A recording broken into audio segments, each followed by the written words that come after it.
You're in front of the Israeli School, Universal Practical Knowledge, the Philadelphia Division, here at 3226 Cheltenham Avenue in Philadelphia.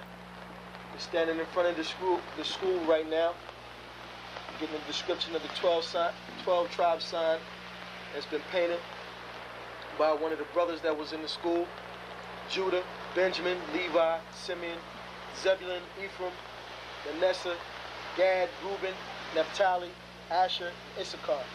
Those are the 12 tribes of Israel.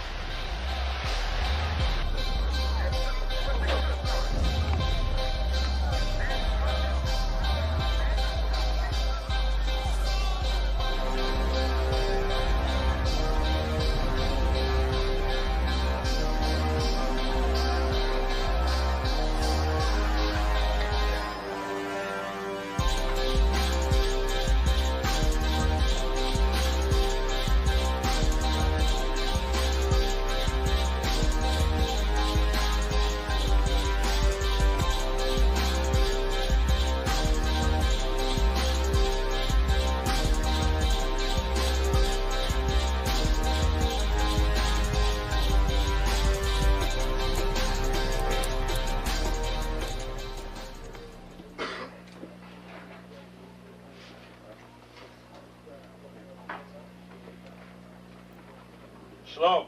Shalom. You've been waiting for this day, so this day has finally come. A lot of you have been wondering where this knowledge that you've been hearing is coming from, and the powerful truth that you've been hearing, how this was established. Well, we finally were able to arrange for the priests to come down from New York and spend some time with us. And I'd like to introduce them if I can. These are some great brothers. We're very glad to have them with us. We want to make them feel as warm as possible, because this is their work and the extension of their work and what they've laid down some time ago. I'd like to introduce, first of all, priest and Sixth Shield General, fourth in command in the nation of Israel, Lahab. I'd like to salute this brother, Majo. Barak.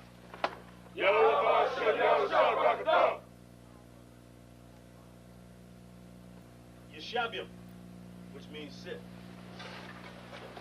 And I'm going to turn it over now to Priest General Lahab. Good morning, brother. I'd like to say this, starting off, we're very impressed at your school here, and we're very impressed to see that the brothers and sisters in Philadelphia think enough of the Most High and the Bible and the truth and your nationality to be a part of this, because most of the brothers and sisters are running from the truth.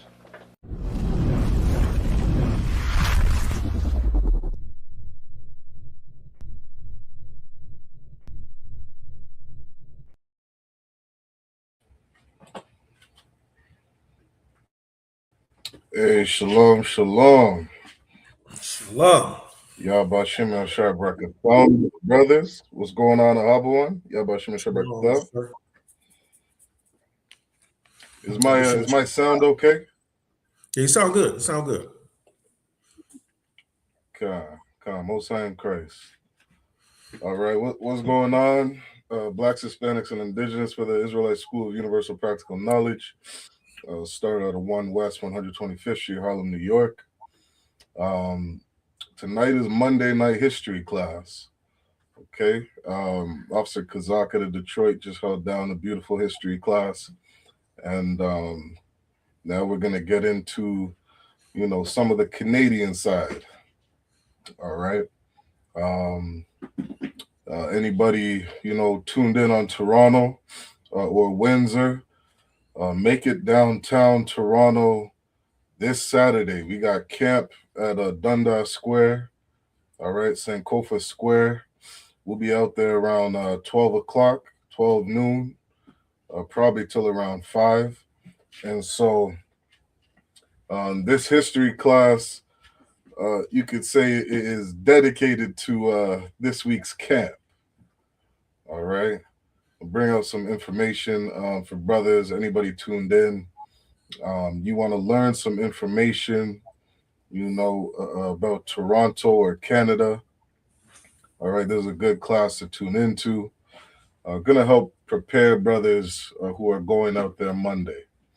Okay.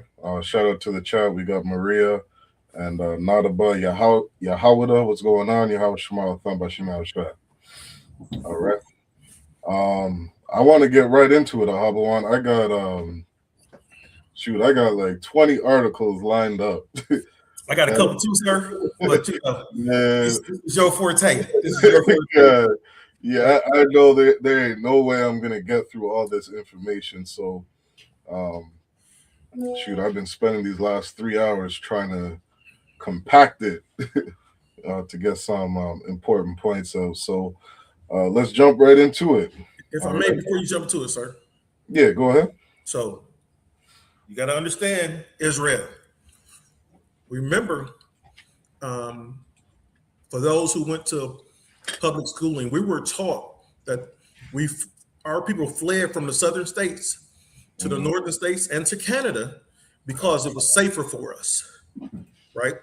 Deuteronomy 28:68 speaks about how we are going to go into this oppression, this slavery again, because of our actions. It was part of one of the curses, right? So Canada is supposed to be a safe haven for us.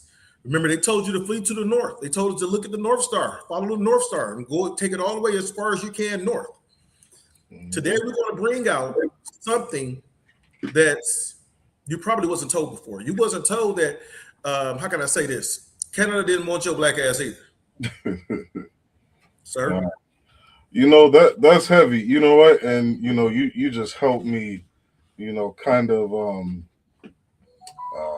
how would I say, segue through this class because, like I said, I got so much information. It's ridiculous. And so where I'm going to start is, let me share my screen on this. There was something called a 1911 bill that was passed inside of Canada in 1911. And it goes right on to the point of, what you were just speaking on, Ahabawan. Because Canada has, I will say, an extremely rich history of racism. You know what I mean? Extremely racist place. And a lot of people don't know about it. So let me start off with this article here. This is this is from Pierre 21 Research Immigration History on Black American History. All right, it says the color bar at the Canadian border, Black American farmers. It says, I am not sure whether it will interest you or not, but I may state that a number of colored people have been going from your district lately to Western Canada, and it is not considered that they are a class of colonists who will be likely to do well in our country. That was written by the Canadian Superintendent of Immigration. Okay, let me close this real quick. All right, and this is the introduction of it. It says policies of exclusion for undesirable immigrants and discrimination against Black Americans. Canada's early 20th century immigration policies deliberately excluded groups thought unsuited for integration beyond ordinary screening overseas. Canadian officials often took extraordinary steps to prevent these undesirable immigrants from traveling to Canada. If I could, Ahabawan, I want you to touch on that a little bit. So before I touch on that, sir, we understand that even our oppressor, right, so-called oppressor that was helping us navigate through the Underground Railroad to get to the north, also told us to do what? Go to the north. Right. Go to the north. I want to bring up a scripture before I touch on that, if you don't mind. Well, for sure. Ecclesiastes 12:10. Never trust thine enemy. Mm. For like as iron rusteth, so is his wickedness. Right? Man, that is, if I could, that's such a heavy precept. That's you know what I mean. I gotta clap it up for you because if you're black ass in America, follow this, the wisdom of the Bible. You would never trust white Canadians. You would never trust, British white people. You wouldn't trust white people from Italy, Scotland. I don't give a damn where they are on the earth. The Bible says to never trust thine enemy. And we just seem, too stubborn to learn this lesson. Go ahead, Abawan. If I may, sir, why are we the only people it goes back to suffering from Stockholm syndrome. We the only people that trust our enemy, right? Think about this. The young boy that just went to jail for unaliving that devil. Right? Do you understand that other black people told their parents to go get a lawyer that is a devil? That's heavy. He told, look, you're supposed to trust. You should be able to get good counsel from other black people, but they're getting the counsel from another devil. They told you no. If I'm gonna say something like this to you, Israel. If your counselors are devils, they're deceiving you.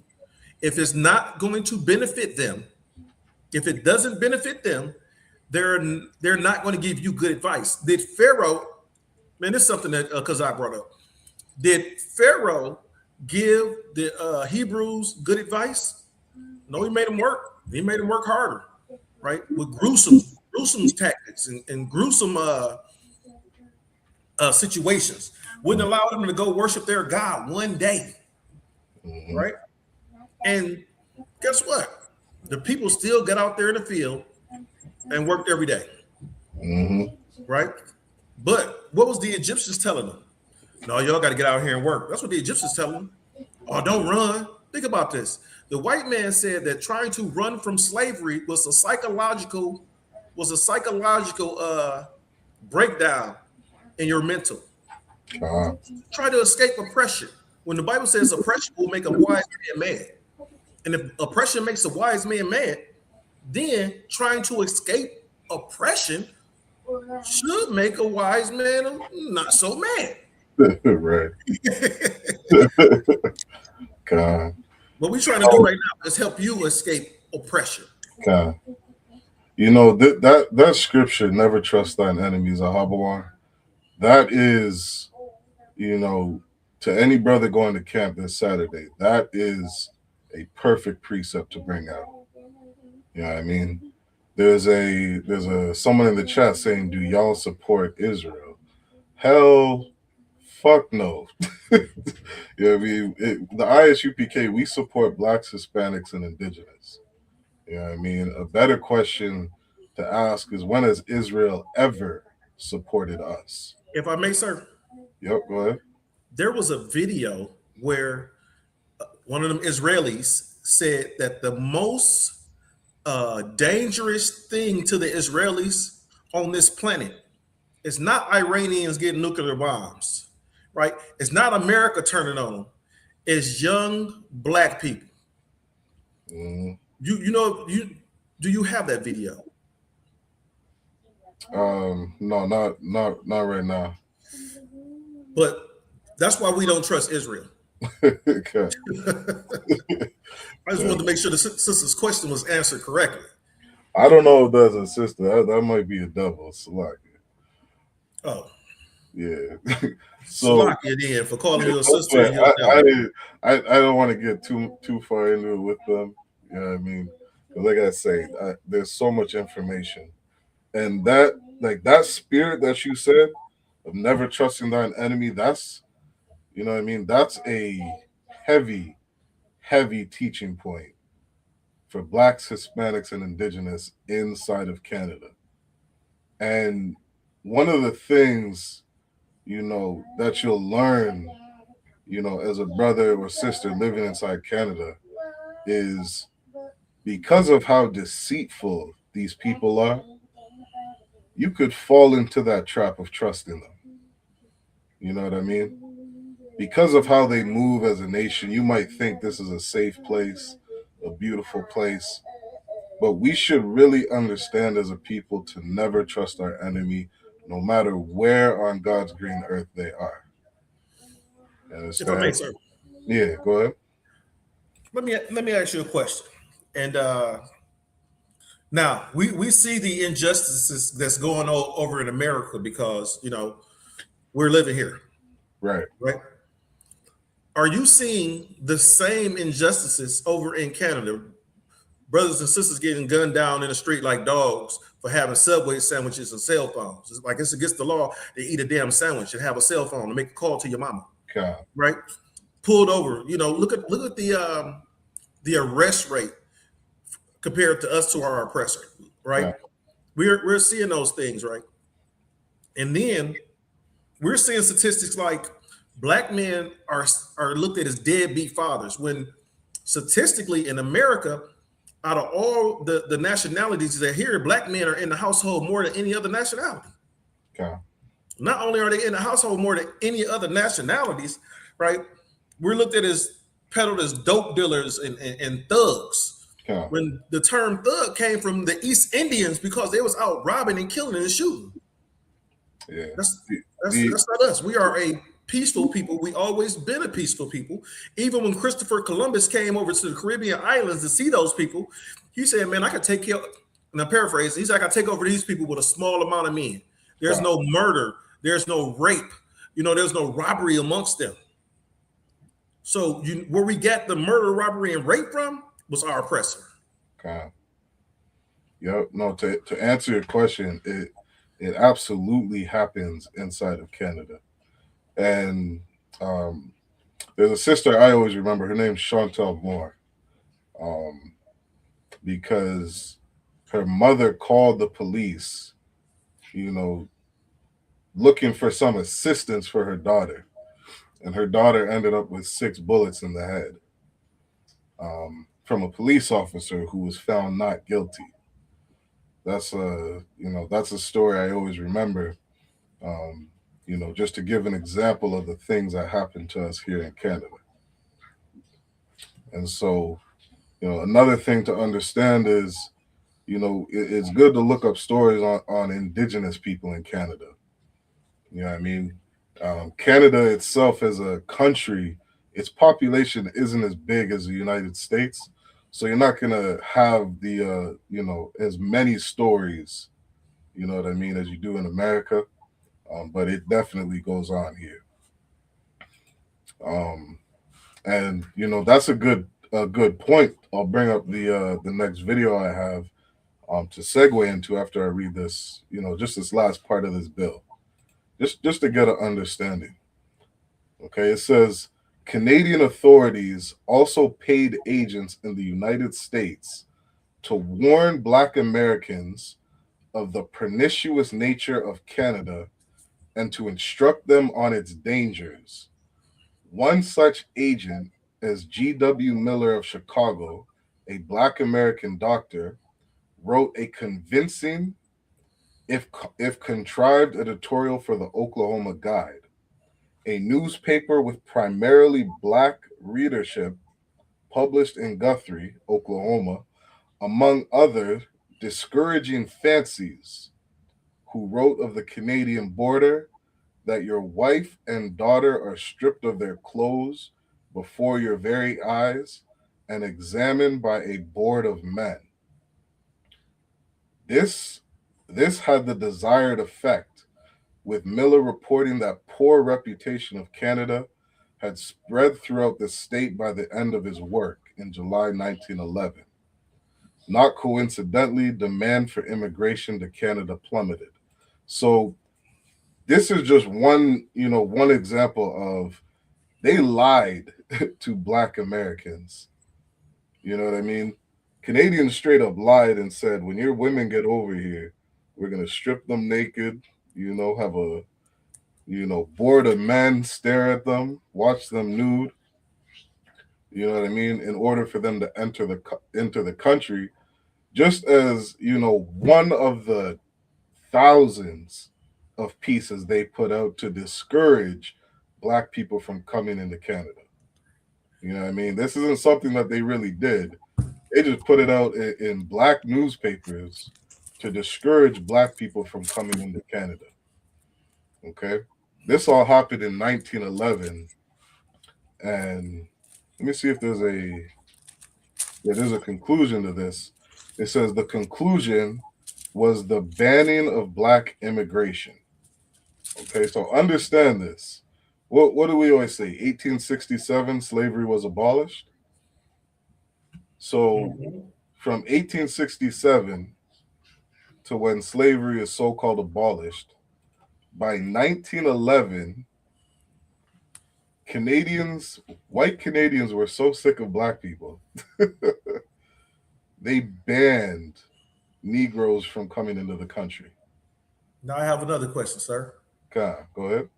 Would this be a precept that we can carry what you just said on?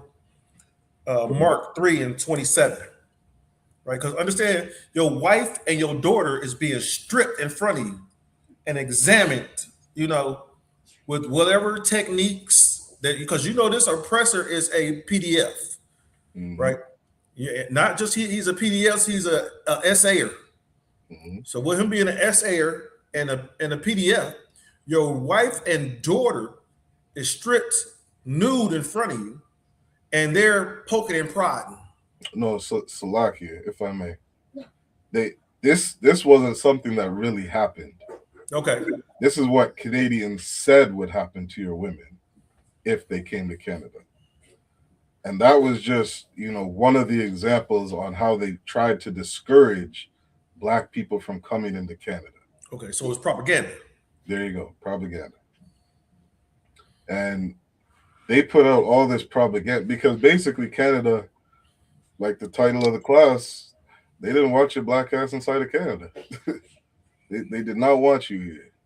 You know what I mean? And they went to so many different means possible to stop you, right up to the point of passing this bill in 1911. Okay. So was the bill passed? Yeah, the bill. So they say the bill was not legally passed, but the bill was quote unquote upheld. Do you trust your oppressor? The oppressor is the devil. You know what I mean? Do you trust your oppressor?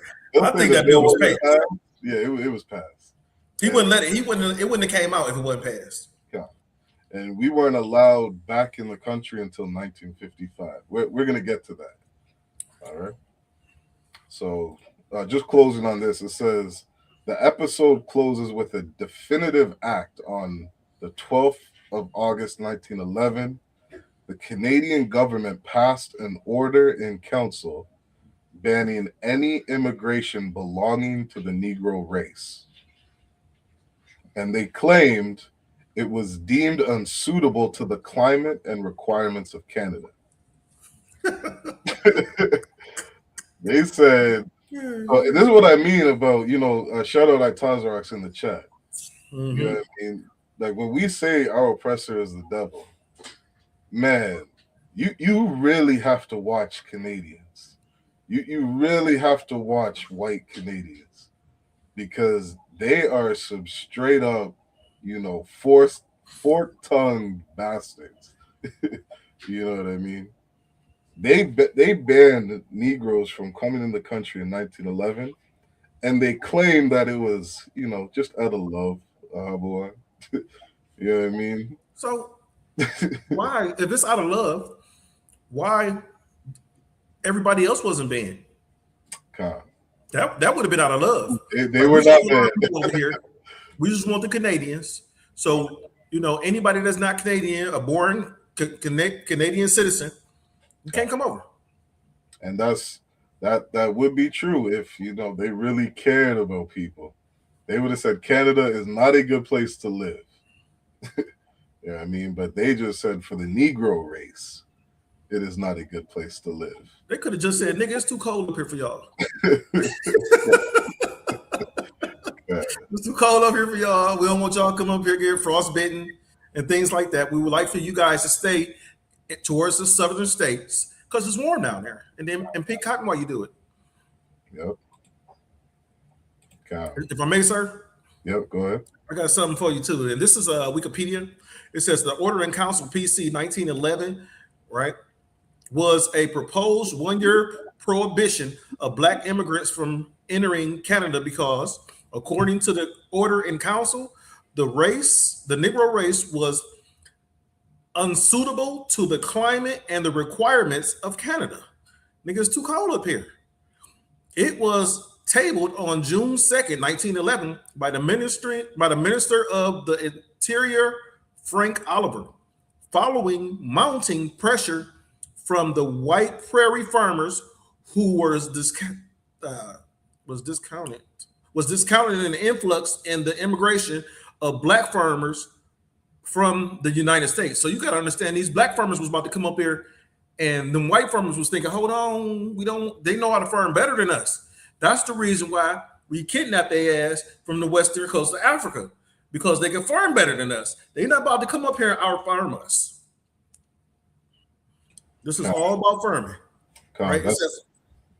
That's such a heavy point, because something which is the same in America as it is in Canada is they will allow Mexicans into the country to come and farm and do all the labor that white Americans do not want to do. That is the only reason you're allowed in the country. And when they're done with you, they will kick you out of the country. Go ahead, Arbon. Say, although it was approved by the Governor General in Council on August 12th, it was never officially invoked. You see that? That's that words are smoother than butter. Yeah. And words are smoother than butter. I Tazra could like that one. It was not what do you call it? Not officially revoked. It was never officially revoked, never officially invoked or added to the Immigrants Act, likely because the government, led by Prime Minister Wilfrid Laurier, was hesitant to alienate black voters ahead of the 1911 federal election.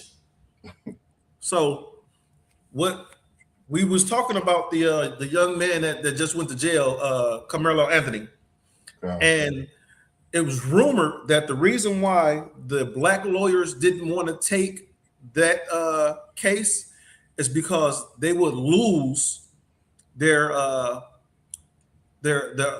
white people that wanted to hire them as attorneys, and white people got money. So you know what it sounds like to me? It sounds like something that goes on in hip hop today, a sellout. Sounds like you sold your young brother out. It sounds like they sold him out. Yep. Okay. That's all I got on that one, sir. Yep. No, that's so heavy. You know what I mean? Man, let me keep on going with this information, because like I said, I got so much stuff I want to bring out, but that piece was so perfect because it shows, and I'm gonna bring it to present time. You know what I mean? I'm gonna talk. So we just touched, a little bit on 1911. They straight up banned black people. I think it was called like the 1911 Negro immigration thing in Canada. You know what I mean? You were straight up not allowed into the country if you were black. You know what I mean? They put a full-out ban on you. All right. So now we're gonna fast forward to when this ban was lifted. All right.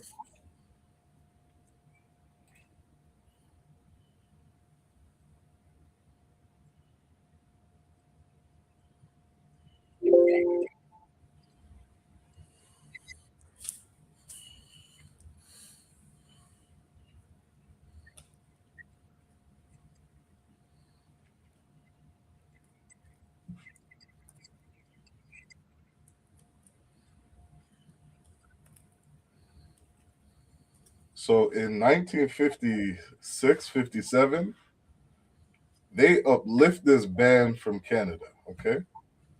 Did I might need to go back a little. Yeah, let me jump back just a little bit. Let me play it here. Can't hear it, sir.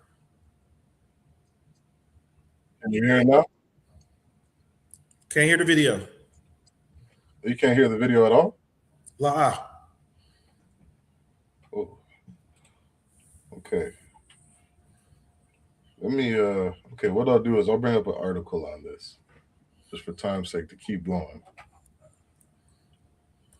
So let me pull up there was something called the West Indian domestic scheme.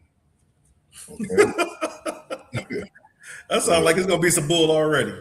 Yeah, it's man. Let me lucky. I got, like I said, I got so many articles open. Let me try to get this right. So, and this article right here is speaking on the same thing that that video was about to touch on. Okay.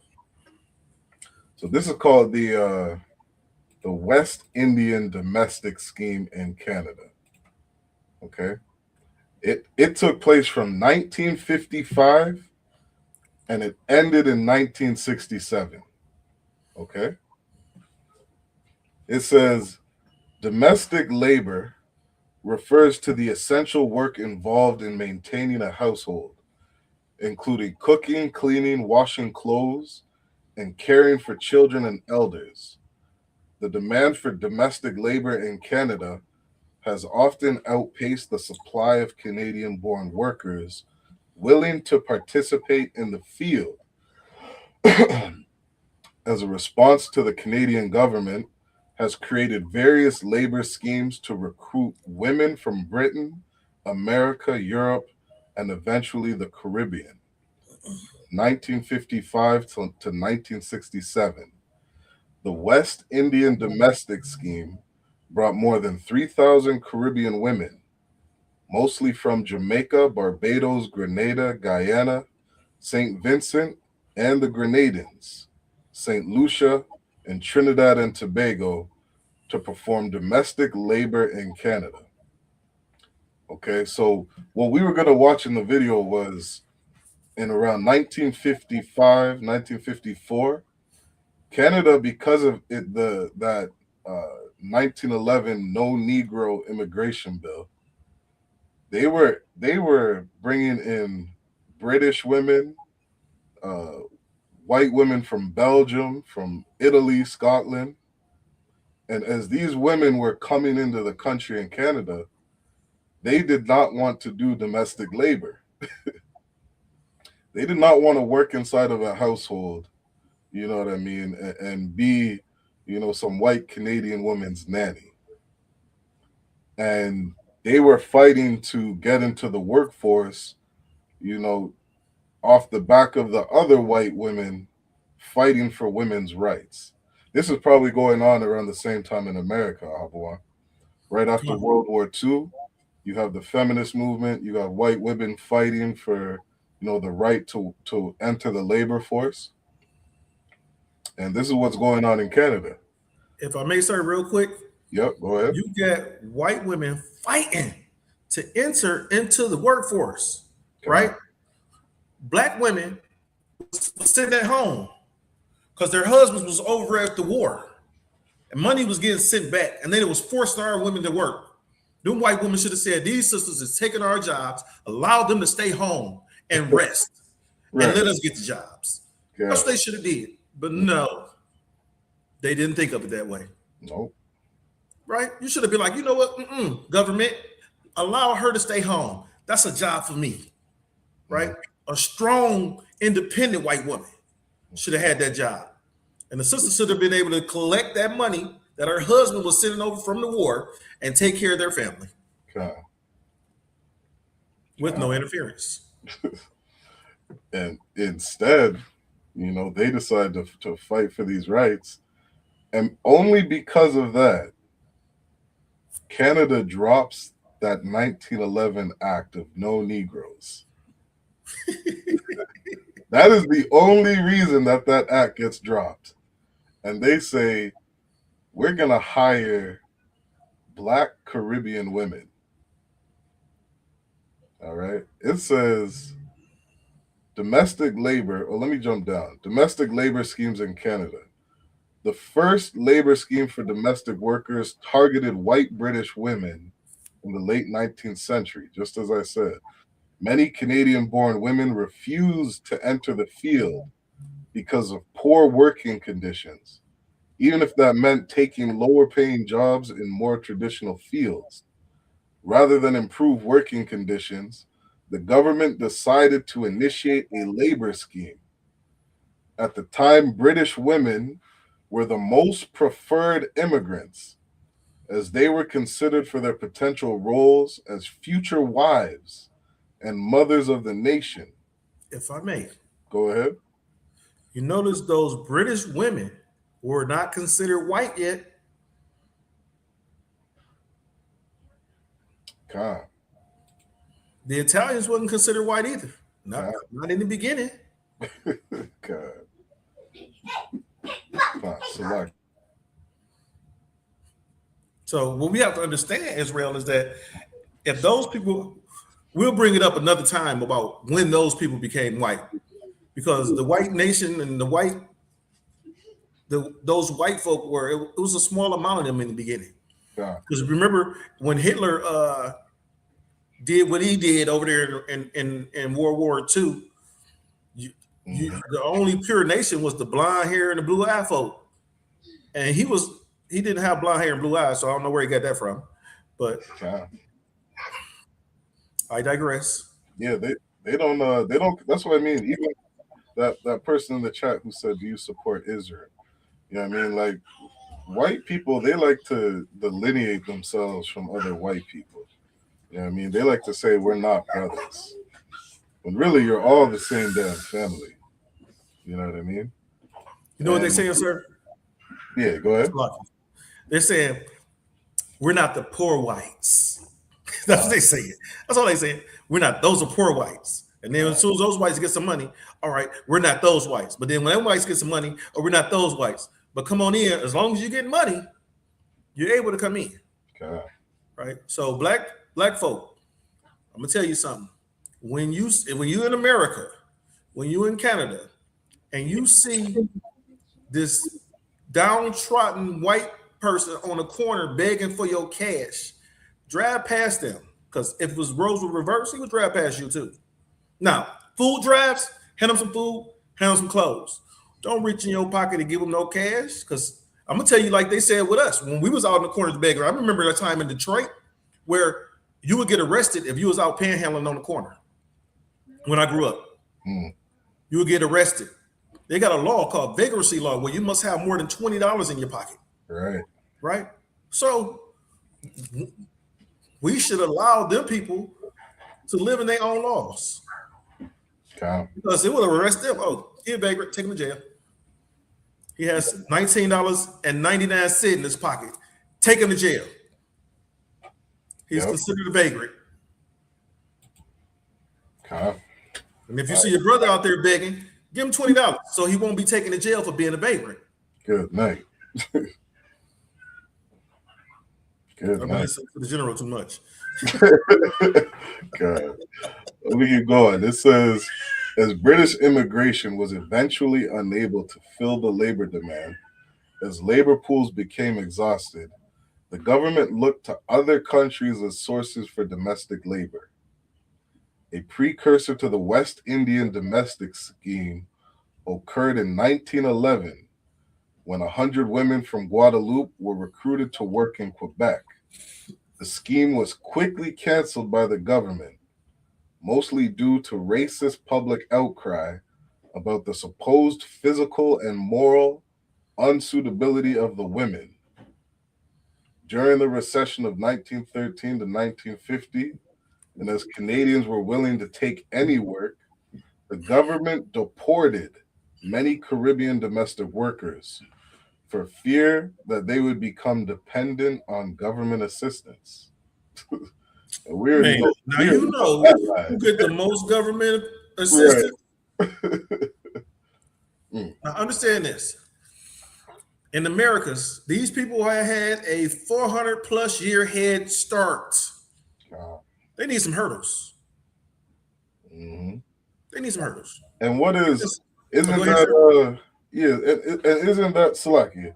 And isn't that what you know, some of the reasons Donald Trump will say we got to deport these, you know, immigrants? The Mexicans are taking up too much of our jobs and our money, and the government's helping them too much. We got to get them out the country. Don't they say nonsense like that? I've never had a look. Let me tell you something, sir. I had a nice paying, great job God. a couple weeks ago. Now, my direct manager was, because I'm no longer there, a devil. God. The man up over him is an Israelite, right? Is an Israelite. So in our department, when they had to make cuts in our department because we had another company come in and take over, Right. guess what they get rid of? What's up? I'm gonna tell you this: they got rid of the Issacharite and the Judite. Right. Right. And So, go go ahead. ahead. Yeah, and it's for a reason. Like all these consistencies that we see of how Blacks, Hispanics, and Indigenous are treated. We're treated like that everywhere. I'm gonna bring it back to the scripture you brought. When we are around our enemies, Yes, sir. you know what I mean? Like we can't get a peace of mind on the job. You know, we can't get a peace of mind when we live in their country. You know what I mean? When we're not in their country, good night. What's that devil? Elon Musk. You know, he just became the first trillionaire. Ahabon. Yes, sir. Do you know how much goddamn money that is? No. Man, we can't even comprehend or fathom how much these devils have. You know what I mean? $1 trillion. And you mean to tell me that, you know, people inside of Jamaica have to suffer from poverty? We got to sit here and you have ghettos, barrios, and reservations. These reservations can't get no goddamn clean drinking water. And we got trillionaires on the earth. They will never help us, Sahabawa. Never. Why should we support the Israelis out there? Why should we support the Palestinians? We should not support any race but our own. Well, let me, if I can say something, sir. Go ahead. America grants Israelis over $3.5 billion a year, plus all the military support they need. Mm-hmm. Right? What if they will provide Commander General Yohana $3.5 billion? Matter of fact, $1.5 billion a year. Right. We're gonna say less than half, right? And we'll figure out our own military support. Man, the amount of stuff we get done with $100 a Imagine what we could do with $100. An extra $100 in every Black household. That's groceries. Guess what? That's groceries. That's 4 hours of work. You ain't got to do that week. Yeah. Right? So imagine making a decent wage and being able to provide for yourself and your family. Like I see brothers talking about, you know, when we was younger, making minimum wage. Minimum wage, you know, I think minimum wage should be the minimum for you to get you a small apartment, take care of your small household until you can get on your feet. Right. Minimum wage ain't that. I can't tell you what minimum wage is. I think it's like between 12 and 15 bucks an hour. Yeah. Man, do you understand you will starve to death off of 12 and 14, 15 bucks an hour? Yeah. With the way inflation is going, think about this. When you first put gas, the first time you ever put gas in the car, what was the price per gallon? We do liters. over here. I'm not Well, sure. price per liter. You know, you make a couple liters to make a gallon. You saying right now? Yeah. How much per liter? It's like $1. I think it's around $1.80, $1.90. Now it's $1.80. Right now, count. So that's high. So that's almost 4.5, $5 a gallon. I think it's 4 liters in a gallon. Count. I'm not sure. I think it's 4 liters in a gallon. I think 3.5 liters. 3.5. 3.5, 4, same thing. That'd be 3.8, something like that. I can look it up. We could be. Okay. Hey Siri, how many liters in a gallon of gas? Or it might be 2.8. I don't know why. 3.79. So 3.8. Or 3.7. 3.8 liters in a gallon of gas, right? So you paying $1.80 per liter, Okay. right? That's 3 of them. Right. So that's a $3 plus the 8. That's a 24. So then you're paying almost $5 a gallon. Okay. You paying $5 a gallon of gas, right? So the first time you put gas in your car, when you first started driving, when you got license, how much was the gas then? Ooh, it was like 65 cents. Woo, right? And they keep telling us every time the war on Iraq, the war on Iran, all these wars, when they ended, it was supposed to bring the gas prices down. Right. Right? When the Strait of Hormuz opened, when America stopped bombing Iran, right? When Israel stopped bombing Iran, all this stuff's supposed to bring the gas prices down. Right? When we take over, when America take over Venezuela, all this stuff supposed to bring the gas prices down. When Russia started drilling through the ice, when America depletes some of their reserves, all this stuff is supposed to bring the gas prices down, right? You still trust your enemy? Because the gas price still ain't went down. God. Man, shoot, they study. Shoot, I had a whole college course on micro and macroeconomics. And these devils straight up study, you know, the price elasticity of something like gas.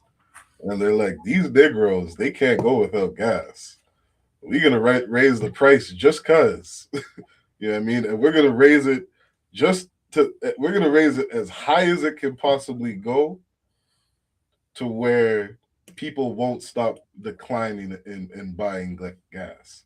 Can I ask you another question, sir?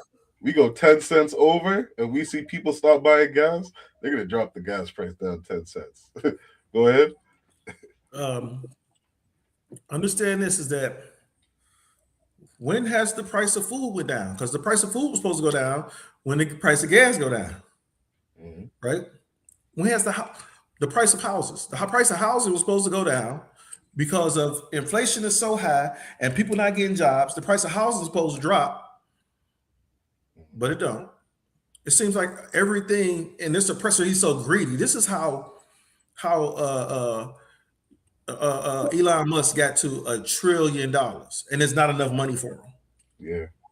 You know how much is too much money? Me personally, I couldn't have $1 trillion. I'll be buying stupid shit like Sunlight. Give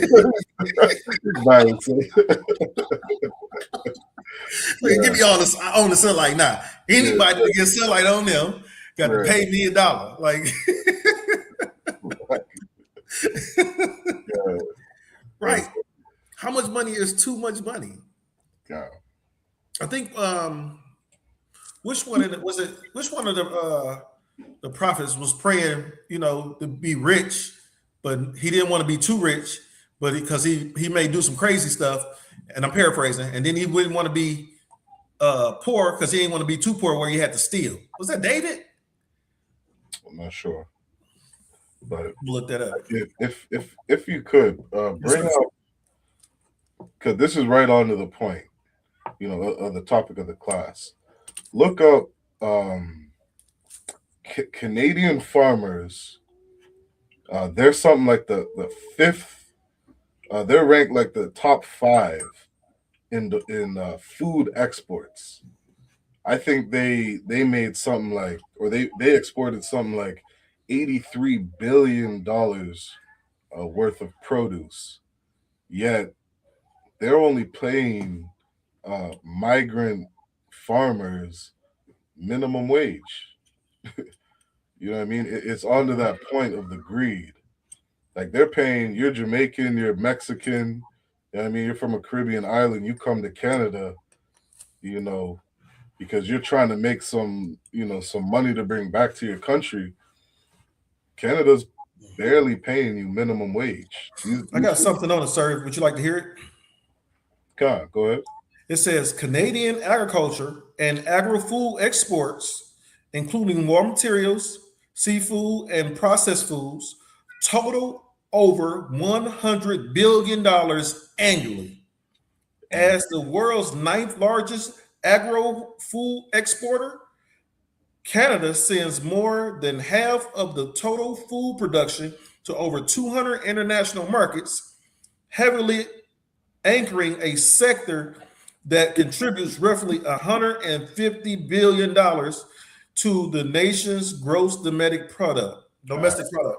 Now look up how much do Jamaican migrants make working on those Canadian farms, because it goes right into the greed. Working on Canadian You know what I mean? Right into the greed of these people. You know what I mean? Look at this. Yep. So, Jamaican migrants working on Canadian farms, excuse me, under the seasonal work program. So you understand what seasonal work program is. It's not all year. No, it's 8 months. It's not all year. They let Jamaicans in for 8 months of the year. It says make an average base wage ranging from $18.34 to $19.14 CDA per hour. That's Canadian, right? So understand that the American dollar is probably worth about what, $1.40 to the Canadian dollar or something like that. Yep. Right. So if this was in American money, this would be, a lot cheaper. So they're really only making between 13 to 16 bucks an hour, right? Depending on the province and their job qualifications, this roughly translate to $540 to $775 weekly before deductions, based on a 40 to 48 hour work week. Yep. So they ain't making no money. They're not making no money. They Jamaicans are saying they're coming here working 8 months, and the purpose of it is to come here and bring money back, to their country. But they're getting back and they're coming back with no money. You know what I mean? Hey, look, sir. So the Jamaican government levies up to $5.45 per working day and deducts to be sent back to Jamaican government to cover administrative support services. How is the Jamaican government covering administrative support, right? And these guys in Canada. Oh man. Oh, we gonna get to that if we have enough. Let me keep reading through these articles, because I do want to get to some of those Jamaican migrant workers. I got some good stories on that. So let me end this part here. So we go, and I want to follow this timeline, right? So 1911, Canada puts this, 1911 bill, no Negroes are allowed in Canada. Okay. 1955, it gets lifted. Let me finish up this. I'll read this last paragraph here. It says, immigration of Caribbean domestic workers in Canada did not resume until 1955. You see that? They let in, they said 100 women, Ahabawan. They let in 100 women from 1911 to 1913, and they said that's too goddamn much. If I may, sir. Yeah, go ahead. ISUPK Flint in Mid-Michigan said gas in America was 35 cents per gallon around 1973. Right? So 53 years ago. 53 years ago now. In 1995, I got gas for 75 cents a gallon. Right? And I wasn't looking for the cheap gas station. I was going to the closest one. Right. So it's like, 75 cents a gallon. That's cool. I'm grabbing this. I Man, go that there, wasn't even a thought back then. man, throw it in the bag. Shoot. I remember my grandmother, she used to give me she'd have me running around the city on her errands. She give me like $8, $9, tank full, Okay. right? Tank full. She gave me $8, $9. I done ran her around, and at the time I was driving a '79 Firebird, so you know it burns gas. It was a guzzler, Mm-hmm. and that was easy. One of my aunts, her ex-husband, one day gave me $50 to take him to the east side and drop him off at a car dealership. Okay. You know what I did? Put 10 in the tank, went and picked up the little girlfriend at the time, and we went out and had a nice evening just going out to dinner. Okay. Right? So that's in 1995. So 1995 is 20, 30 years from where we at now. Mm-hmm. 31 years. So from 76, 73 to 95, gas prices only went up 40 cents. Right. Right. So over that, what's that? Almost 20 years, 22 year span. Over that 22-year span, gas prices went up 40 cents. Right. The next 20 years, gas prices up $3.25 because gas price is about $4 a gallon. Well, yours is about $5 a gallon. Right. So inflation is ooh-wee. Yeah. Is that because of the Strait of Hormuz? Is that because we're bombing Iran? Oh man. I don't know. Shoot.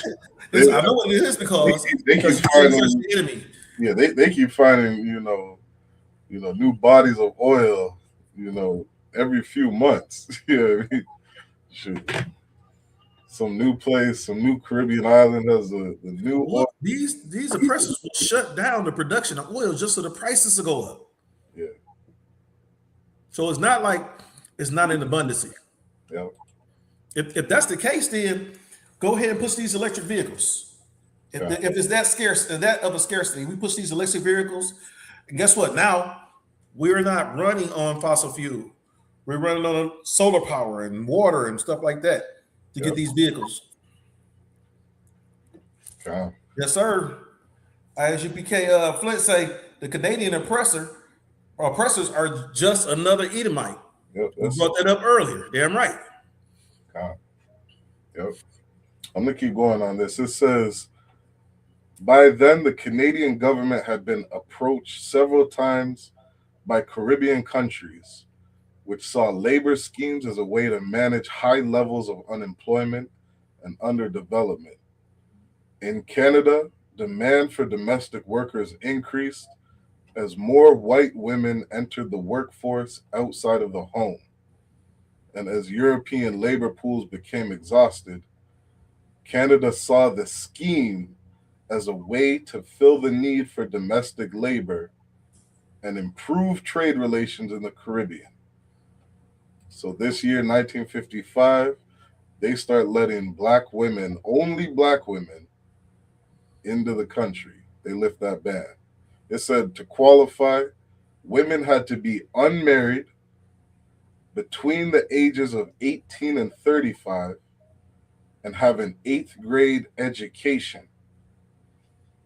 The women were granted permanent residency status and required to work for a period of 1 year before they were able to leave domestic service. If I may, sir. Go ahead. What's so heavy about that is because we see that today where the oppressor is trying to separate our women from our men. They're trying to separate these women from their husbands, right? They're trying to separate get that woman by herself. Think about when war times went on. What happened? They killed off all the men and took in the women. Okay. Right? This is just another war tactic right here, sir. This is the way to break up the household. Ooh-wee. Let me bring it home for you. Okay. Because what you see is they did this specifically with the intentions of that woman going back home. Because they didn't believe that a woman, imagine a woman, you're 19 years old, you grew up in Jamaica. You come to Canada, you don't know anybody. Yep. You know what I mean? You do this 1 year of hard domestic labor. And I'm going to read some of the experiences they had. I was going to ask you about that. Yeah, that's why I had the video, because it was a sister, speaking on her experiences. Do you want me to see if I can pull it up from my side? No, sure not just yet. Come on, sir. Not just yet. You know what I mean? Because they didn't want the plan wasn't for Black people to actually come here. The plan was to get these women to fill a labor need that Canada had. That was it. That's the only reason that Black people were allowed to come in the country. This is in 1955. Okay? I understand that, sir. But what I was saying is that once that oppressor gets that Black woman away from her father or her husband or the man in the household that's supposed to protect her, now he can do all type of devious things to her. Yeah, I'm right. She had no protection. And that's back to that scripture you said, never trust thine enemy. Mm-hmm. Like you can't against the language. Man, you cannot, as a Black man, a Black father, you know what I mean? These women are 18 years old. She has a father. You thought it was safe for your daughter to go in the hands of some devil inside of Canada? That's why people like Carmelo Anthony, to this day, it's that idea of segregation.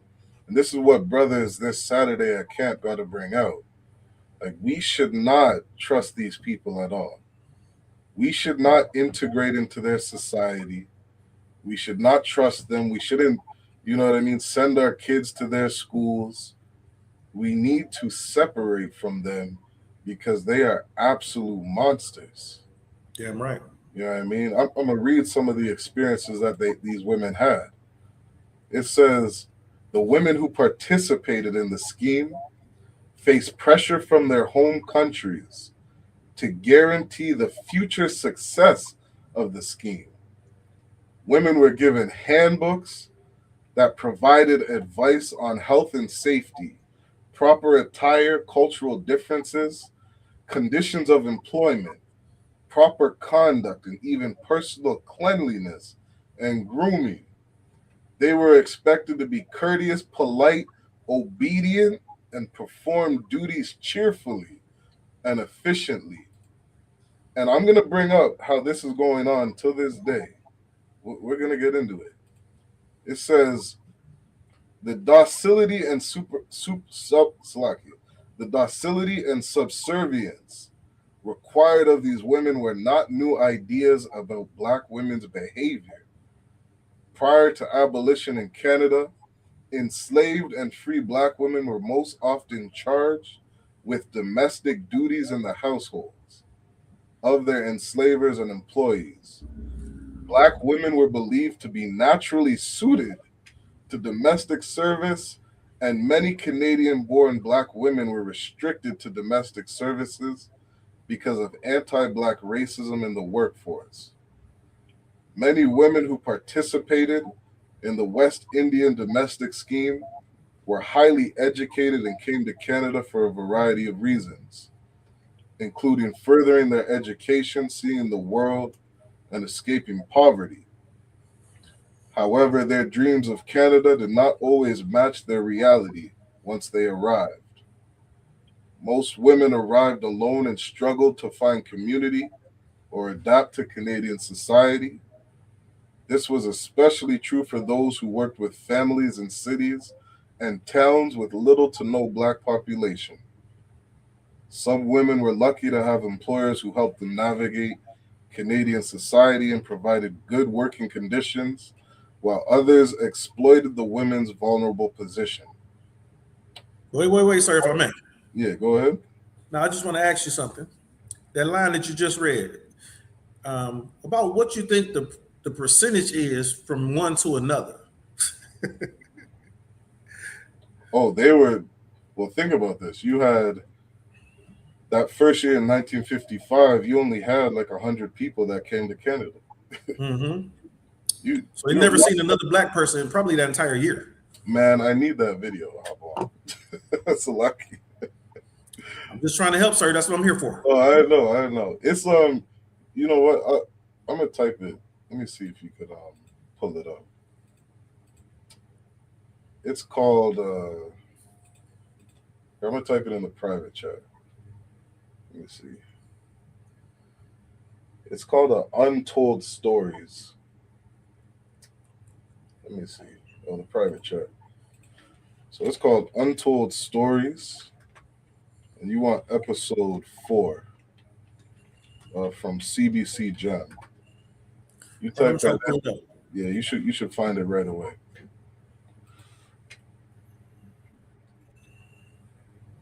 You know, I'm gonna read this last part, and then Lord allow you got that video. It says some participants worked long hours, were intentionally underpaid, forced to share rooms with children or pets.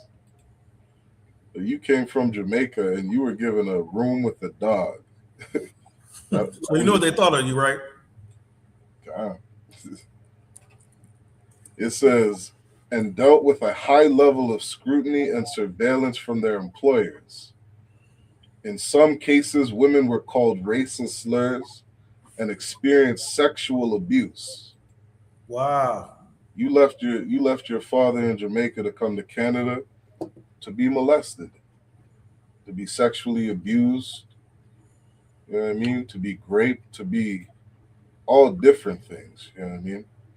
It says women feared deportation if they reported their working conditions, and some were kept intentionally misinformed about their rights by their employers.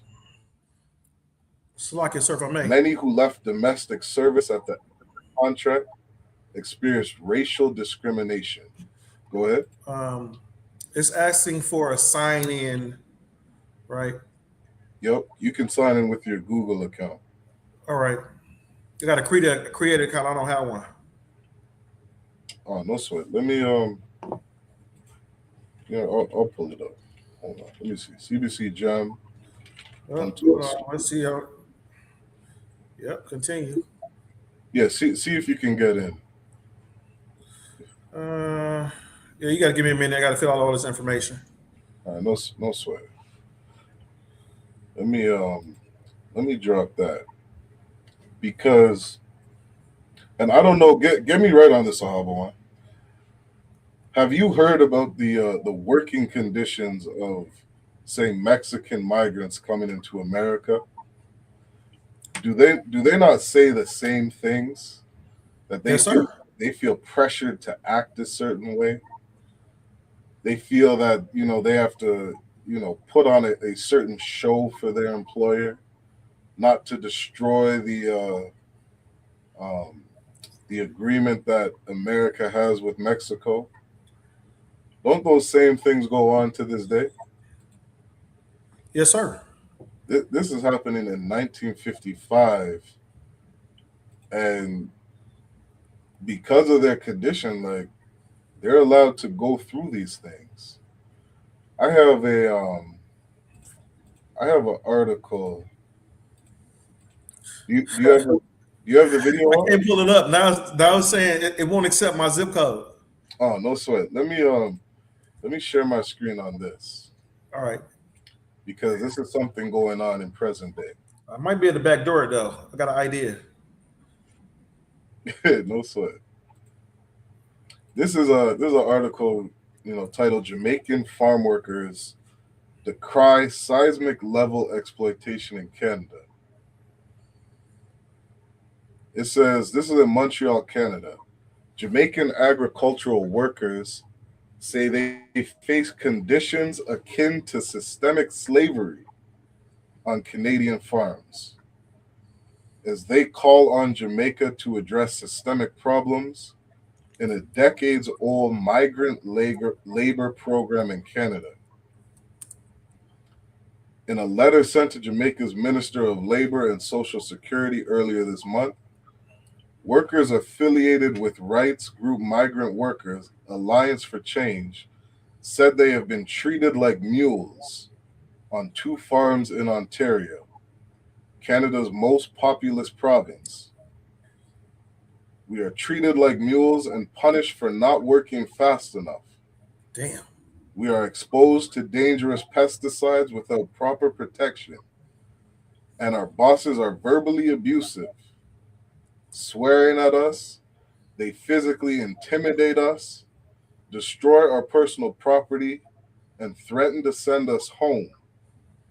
This is going on right now. I remember reading, something about these migrant workers. One of the things they say is they have video surveillance all throughout their living quarters. And what I thought was interesting is we just read that same damn thing in 1955, where these women are coming from Jamaica into Canada, and they're saying we're being surveillanced while we're over here. You know what I mean? Like we're treated, I gotta say, worse than animals. Yes, You know we what are. I mean? Like we're not, like the way that they view us is it's, and what do they say? Chattel slavery. Yes, sir. You know what I mean? Like you're something that makes money for your oppressor. These women are going down in 1955 to get sexually abused by a man who just looks at you to profit off of you. You know what I mean? And nothing else. You know what I mean? You have the women now going into the labor force, and what is it? It's opening positions for them to go make money in the workforce. And now your black ass comes in and plays nanny. You know what I mean? Mm-hmm. Getting paid next to nothing to keep the household running. You know what I mean? And what do? They look at you and sexually abuse you. You know what I mean? That I gotta I bring up want to say, that video. You know what I mean? fuck it, sir. I got one to say, growing up black in Montreal. Nah, I don't want that right That now. one, they won't let me pull that one up. I don't have access. I probably need a Canadian zip code. Ain't no sweat. I can pull it up. I can pull it up right here. I'll pull it up right here. Okay. Gmail. You read a little more. See if I can read a little more on this. Oh, this is one of the things I was talking about right here, Abawan. It says long-standing problems between 50,000 and 60,000 foreign agricultural laborers come to Canada each year on a temporary permit to work in a range of sectors, from the planting and harvesting of fruits and vegetables to meat processing. Canada exported more than 63 billion, which is 82.2 billion Canadian dollars, in agriculture and food products in 2021, making it the 5th largest exporter of agri-food in the world. Yet foreign workers say they are forced to live in a crowded, substandard housing, to work long hours in unsafe conditions, to receive unfair wages, and to face being deported or barred from coming back to Canada for the next season if they raise concerns with their employees. Like you come over here, Habawan, you know what I mean? You got to keep your mouth closed. You know what they say, right? Shut up and play basketball. Shut up and play. Don't complain. You can't complain about these conditions that you're living in. You can't complain about the conditions you're working in. You know what I mean? Why? Because, you're over here and we're allowing you, to make this money. We're allowing you to make minimum wage. we're allowing you to, you know, be inside of our quote unquote beautiful country. Mhm. You know what I mean? That's the mindset of these people. I have a video. Let me see if I can pull that one up. There's this yeah, I got this video right here. Because it's this farmer from Nova Scotia, right? And he goes back to Jamaica, you know what I mean, to see how, you know, to see how his employee is living. Let me pull They this. spent money. They follow this dude home. This lady home. Good night. What did we just say? The cat, they made over $82 billion. That was in 2021. It made 100 billion. Was it 100 billion? What the story said about the firm? I think you read 120 billion. Yeah, 120 billion. You read 120 billion. All I gotta do is make that for a year. Then we ain't gotta work again. Right. check this out.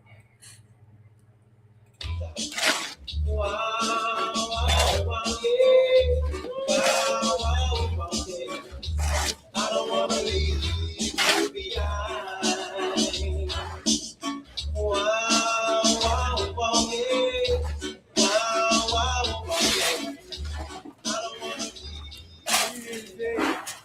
Can I ask you a question? Canada, most people can go out and get a.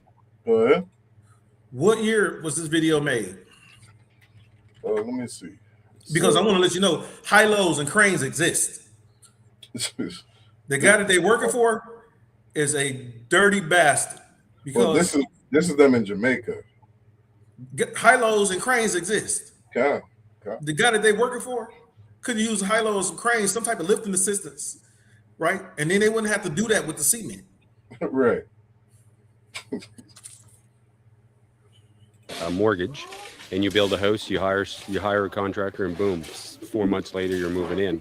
But these guys don't have that kind of credit that's available, and when they do have credit, their interest rate is so high because the risk is so high that they don't. So they just do it as they have money. So yeah, they build a room, they make it livable, they move in, and then they just start adding on. That's how it goes down here. So they building their own houses. No current today. It's great. Feels great to be helping Babu move his dreams along like he helps me. He says it feels great to help his worker as he helps him. So buy my electric saw. Yo, A sharp saw, at least. Come on, man. You said you saw that? You cut wood before with a saw. You cut wood before with a saw, right? You know, look at that saw. That saw is dull as hell. Yeah, it's this man is down on vacation in Jamaica. Mm-hmm. That's it.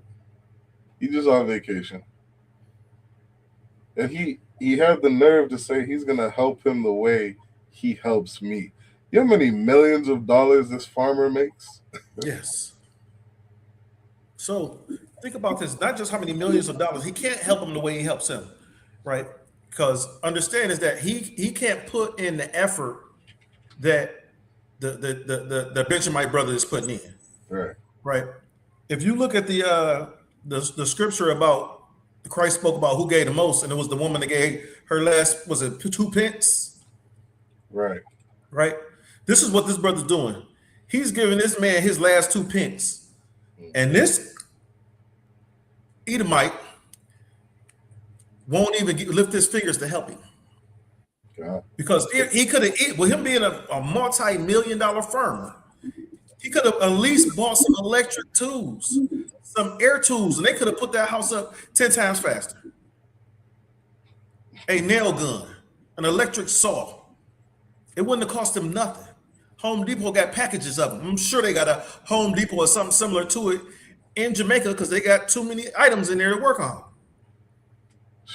They got wood and cement and all that kind of stuff. You see where they probably confiscated the wood from somewhere else. He probably made them go tear down another house and get the wood.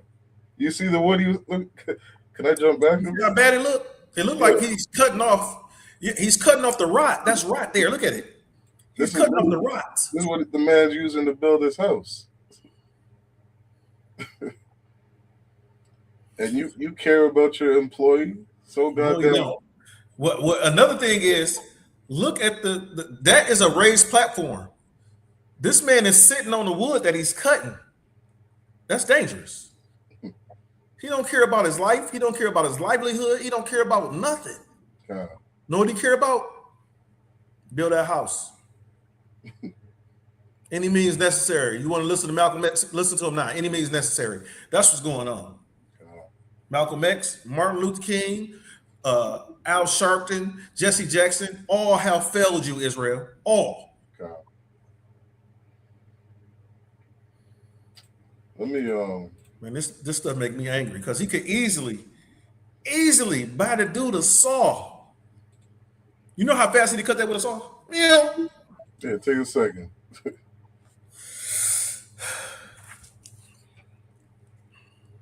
me keep going. It says Jamaican workers expelled from Ontario farm after protesting poor conditions. The Canadian and Jamaican government are investigating allegations that an Ontario farm sent a group of Jamaican migrant workers home after they held a one-day strike to protest what they described as substandard living conditions. They expressed to me that they were disappointed with being returned early, which I think is normal and understandable. And they had some questions as to exactly what the reasons were. One of the young men said he was going back to the same farm for 6 years, and that in that time he had been told that he operated very efficiently. So he was shocked that he was sent back. Let me tell you something, Abawan. Let me pull up the pictures. There were videos showing overflowing toilets, flooding living quarters. Right? You see these pictures here? Mm-hmm. The water was overflowing out of the goddamn toilets into their living quarters. Okay? So you know that smelled like hell. Oh my God. These brothers decide to stand up for one day and say, we ain't working till you fix this. Right? Here's the all the person had to do was probably go get a snake and run the snake. So instead of spending a couple dollars on a snake and running the snake and keeping his workforce there, right? He draked them. I'm sick of you niggas. I'm sick of you niggas. I'm gonna hire some help. Get rid of you niggas. This is what he says, Alvin, right here. They took a video of him. Just one part of it. To be doing this, okay? It puts me in a bad spot. This is the wrong way to be doing this, okay? It puts me in a bad spot and tell me I know exactly every single person in this goddamn room. This devil's threatening him. He says, I know every one of you goddamn people in this room. So are winners. Okay? This is not the way you do things. I know.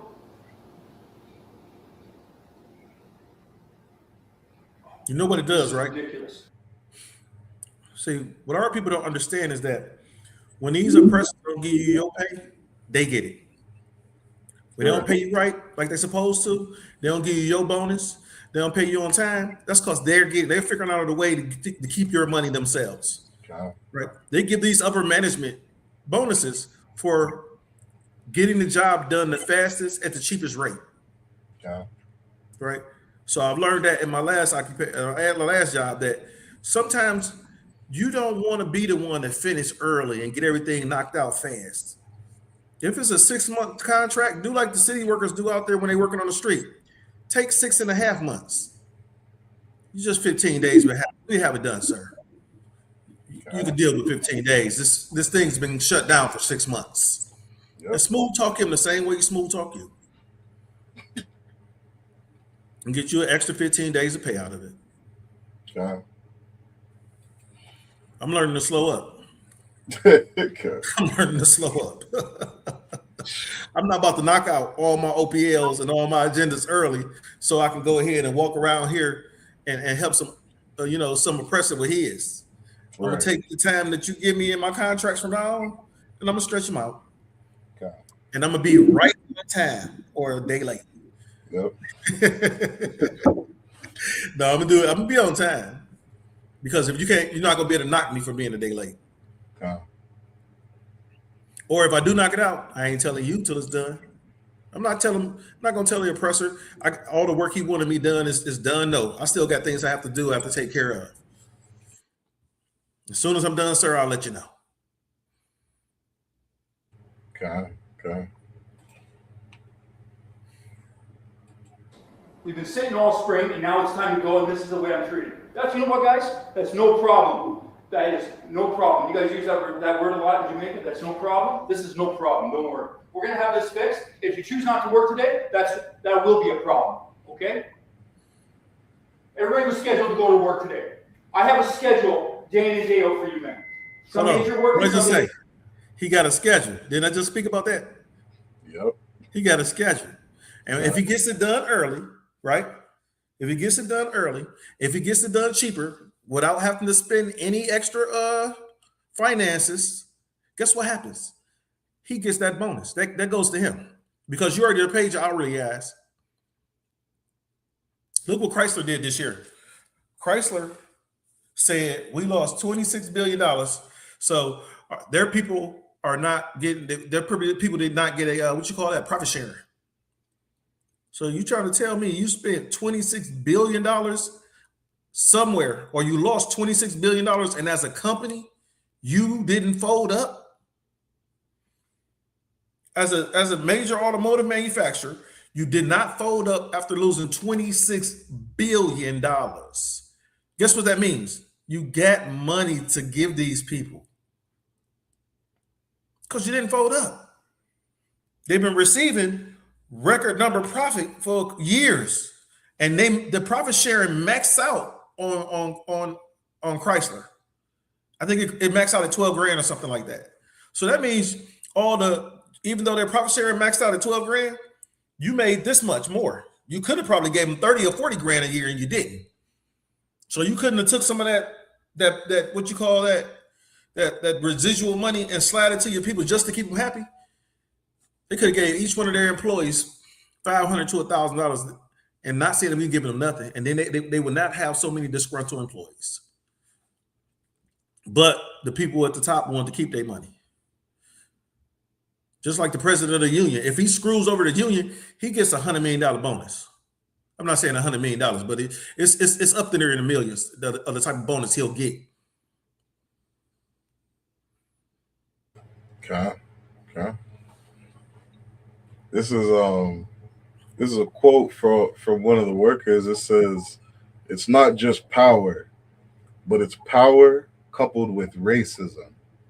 We see the situation of black and brown workers who feed us, and that's why they're treated very differently than other groups of people in our society." Let me pull up. It's not just power. He should have said it's powered by racism. Yeah. That's what it is. Because the thing about it is that oppressor, the only reason why he's yelling at him, because he can't put on his whip and slap their ass across the back. Oh man, dude, you know how much money he's losing? Yes. That's all he cares about. Because if he was losing so much money, he wouldn't have sent them home. He got a backup plan. Oh, he's gonna get another, you know what I mean, another brother who will say, "Sir, yes, sir." That's it. Look, the problem is, old nation that's not desired won't gather together. Okay. Because when my brothers got fired, he should have said, "Oh, I'm not working for you. You fired my brothers because you wouldn't clean the damn toilet out." Right. Yeah. I got they don't release a lot of this information because Jamaicans actually don't want this to end. Like they want to be able to come to Canada and make money on these farms because they only have so many jobs in Jamaica. You know what I mean? You take this away from Jamaicans, like you're gonna hurt some families. Okay. You know what I mean? So it's like you in a catch-22. Okay. Right. In order for me to feed my family, I got to do this. But yet still, you understand that you're taking meals. The other person understands he's taking meals from those Jamaican men family. And them brothers will do anything to feed their family. Okay. Now, That's the why- oppressor, that's if he why- can't feed his family, what do? He gonna go home, shoot the wife, the kids, the grandmama, the auntie, and then himself. Right. Yep. Right? Think about think about the oppressor who lost the house and all them savings in Vegas, in Michigan, right? He went home and unalived everybody. The wife, the kids, the dog. You could have left the dog the hell alone. He'd have been straight. Like, just put me outside, my dog. Like, that's what the dog would have said. Open the door. God. Like, this boy and this little girl might not be able to live without you. I know how to make it. God. And then he unalived himself because he lost everything. Good night. This video right here just a little sneak peek on what the living, their living conditions look like. They don't show much. This is one of the bunkhouses workers come home to. Another garage. This one, we're told, for 13 men. And This is a garage. This is a slave ship. Yep, it's a garage that houses 13 men. and there's this from a neighboring farm. Could you imagine? You see this toilet? Could you imagine water overflowing out of this goddamn toilet into where you're living? Look, and you asking this devil just to fix the fucking toilet. Somebody had falsely accused me of some things years ago, and I was in jail for a couple of days, and the toilet looked similar to that, Okay. right? The guy said, "Hey, we flooded. They have to come here and clean it." Guess what they did? They flooded it, right? They put us in a different cell for a minute, came and cleaned it all up. When we came back, we had a clean toilet. Okay. So these guys are living in jail, but yet still they have the illusion of being free. Okay. How much is I'm just curious, how much is this thing right here? Says they have to work 240 hours within a period of 6 weeks or less. 240 hours. If you do 40 hours a week, at 6, that's 24. 240. That's 240 hours. So they have to work 40 hours a week in a period. But these guys probably working 10, 12 hours a day. That's what's reported. And this isn't just like, this is labor. You know what I mean? Like, they're out. You know what I mean? The farm jobs that Canadians refuse to. Like, these are jobs that Canadians refuse to do. You know, that we take on as a people. You know what I mean? What if they would have had an electric trimmer? How much more could they get done? A gas-powered trimmer, right? When you provide people the right tools for the job becomes more efficiently done, and you actually end up saving more money in the long run, because now you don't got these people out here for 6 weeks. Now you got them out here for 3. Okay. But the oppressor, when he says, this goes back to, what's the scripture about when they made them go get their, Exodus 1:14, sir. Do you mind if I pull that? Yep, go ahead. This is what this oppressor is about. Exodus 1:14. I'm telling you, I stole this scripture from Kazakh too earlier.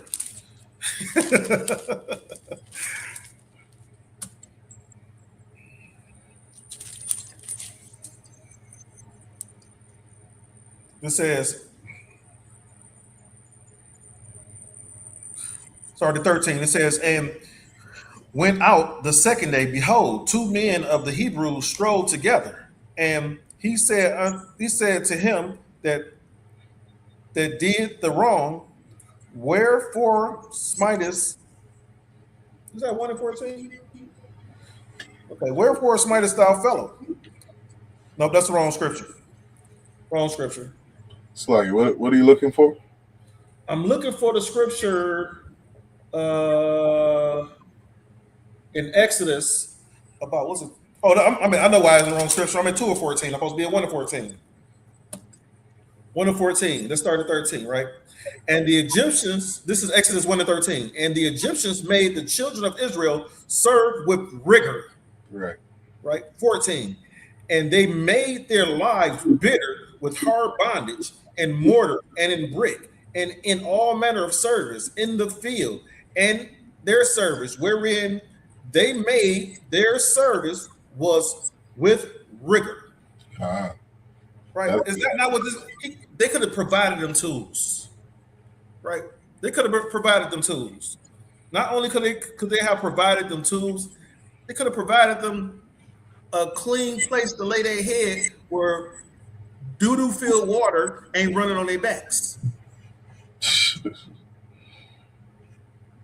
That's a heavy precept. Snake the toilet. God. That's absolutely a good precept for this weekend too. You know what I mean? You compare that with we built them treasure cities. Ooh, like the amount of money that they make off of us, off the backs of us, is insane. You said $120 billion. Yep. And here you see this right here. These are the participants of this SAWP. Mexicans, Caribbean countries of Anguilla, Antigua and Barbuda, Barbados, Dominica, Grenada, Jamaica, Montserrat, St. Kitts, St. Lucia, St. Vincent, and the Grenadians and Trinidad and Tobago. Look, sir, if I may, I've been to those Caribbean islands before. Right. St. Kitts, St. Thomas. Man, those are some beautiful areas. Yeah.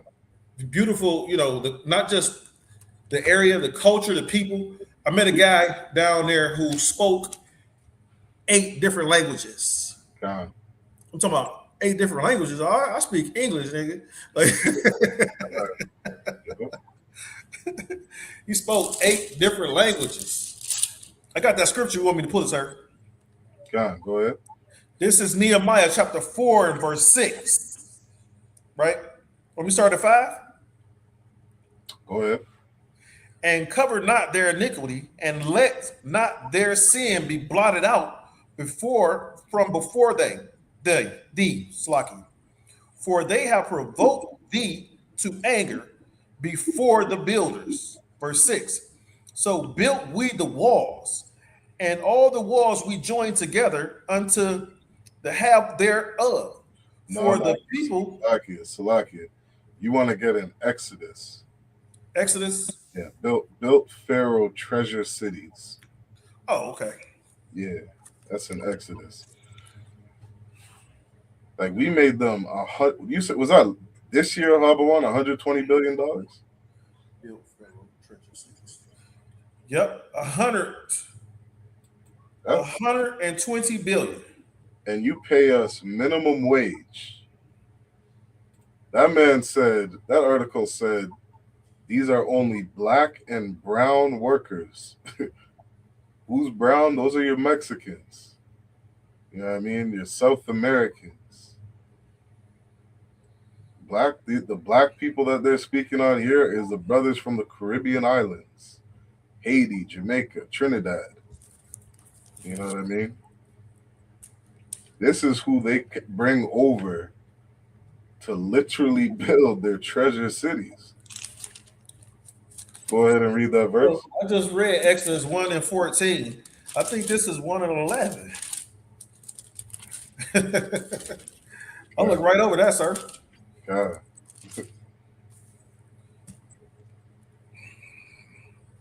This is Exodus 1 and verse 11.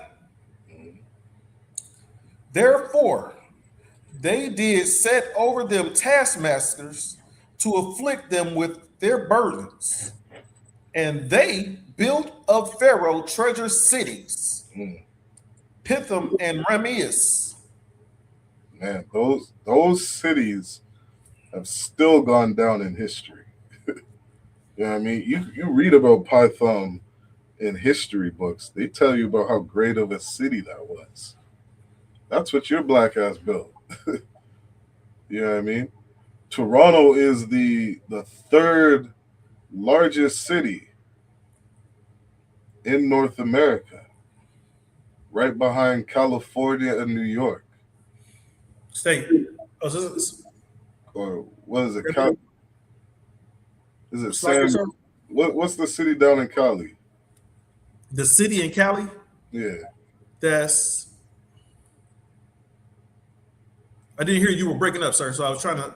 Yeah, I'm not sure that largest city out in California. I can look it up. That's the largest city in North America. No, it's no sweat. And then after that, you got New York City. Then you got Toronto. Like, Toronto is a large fucking city. So, sir, Mexico City is the largest city in North America by population, or you want by size? Then it's New York City, then it's Los Angeles, then it's Toronto. Okay, there you go. And then what? Chicago after that? I only got the top four. All right, no sweat. I'll take that. I can pull more. No, that's too wild. You got Mexico City. Then you got Los Angeles. Yep. New York City and Toronto. Those are treasure cities. So it's Mexico City, New York City, Los Angeles, Toronto, Chicago, Houston, Havana, Cuba, Montreal, Canada, Philly, then Phoenix. Oh, Montreal's up there. We're gonna be out in Montreal. Mm-hmm. You know what I mean? These are two cities inside of Canada that are very large cities. You know what I mean? And what's something interesting about Toronto, as big as it is, there's only 70,000 indigenous people inside of Toronto. No way, right? Because you're walking on the rest of them. That's right. Yeah, I don't like, people don't understand the genocide that took place on our people. You know what I mean? And then outside of the genocide, you got blacks and Hispanics who are trying to fight to come into this country just to have a better life, just to provide something for their families, get them some health care, some food. That's all they want. But because of the hatred that Canadians have for our people, they do not allow us in the country. You know what's interesting, Ahabawan? Yes, sir. In these migrant workers from the Caribbean islands of Mexico that come to Canada, you want to know the one thing that they're asking for as, you know, some kind of repayment for the troubles that they're going through. See if you can look this up. I think there's a $550 million lawsuit towards Canada. Say that again, a $550 billion lawsuit towards Canada? $550 million lawsuit from Jamaicans, the Jamaican farmers. This lawsuit is on Canada because of how they mistreat our people. And the one thing that they ask for, a Habawan, that they say they would take instead of the money, the repayment of the mistreatment, you take a guess what it is? The one thing they would take for the repayment of the mistreatment. Yep. So they got a $550 million lawsuit. Yep. I can't see what you're gonna trade $550 million for right now. I told you, I don't know. After you get past $150, I don't know how much that is after that. Look, check this out, boy. That's what Jamaicans are asking for. They're just asking for citizenship. In Canada? In Canada. That's all they want. Wait. So I'm gonna tell you this. Yeah. The scripture says, "Come all of her thy people." Right? Stop. We got to stop trying to join to our oppressors. Man. You know, that's an excellent precept for this Saturday. We have to stop trying to join with our oppressor. With us joining with our oppressor is death to us. It's Tamir Rice. It's Carmelo Anthony. It's Sandra Bland. It's Fidel Castile, right? George Floyd. That's what happened when you join to our oppressors, right? Our brothers and sisters are getting gunned down.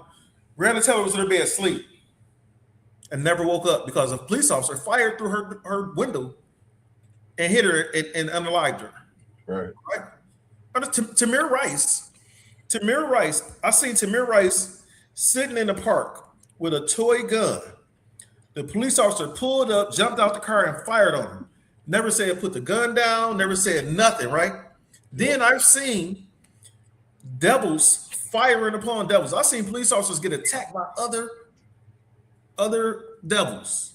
I've seen police officers get fired on upon other devils. There was two kids. There was one, I think they was 12 and 14, fired on police in Florida.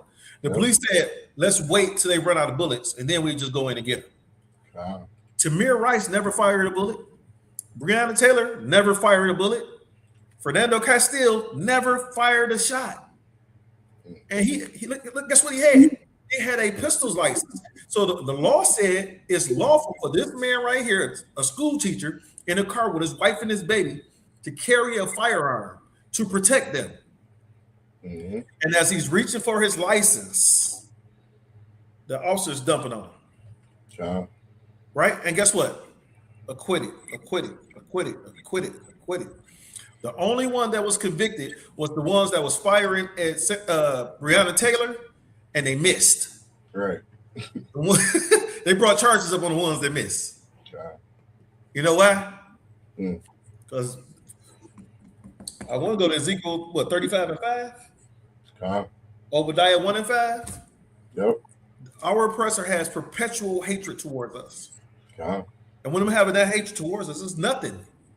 It's not. You said you want to get these brothers prepared, man. I think we got them prepared. You said that, sir. Yep. I'm gonna pull up some quick statistics. Okay. You want me to grab that Ezekiel while you doing that? Hold that verse. That's gonna be a perfect precept to bring out. Okay. Yes, sir. Is this sharing my screen? It's sharing the screen, but it's like shared on top of shared all the way back through. How about right now? Can you see the screen? Yes, but we see the screen as we see it in the chat.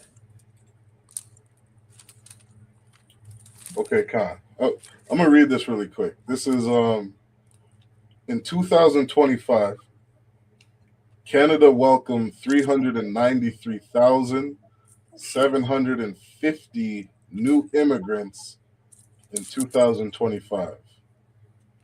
Okay. So Canada let in 400,000 people, right? Mm-hmm. Where is it? Out of those 400,000, major English-speaking Caribbean nations like Jamaica, Trinidad and Tobago, and Guyana generally average fewer than 2,000 to 3,000 permanent residence entries each year. So out of those 400,000 people that Canada let in Audubon, 2,000 were black people. How many again, sir? 2,000. No, how many did they let in? 400,000. So 400,000, right? Think about that. That's not even 13%. Like at least America got 13% of it. That's like 0 point something percent. That is nuts.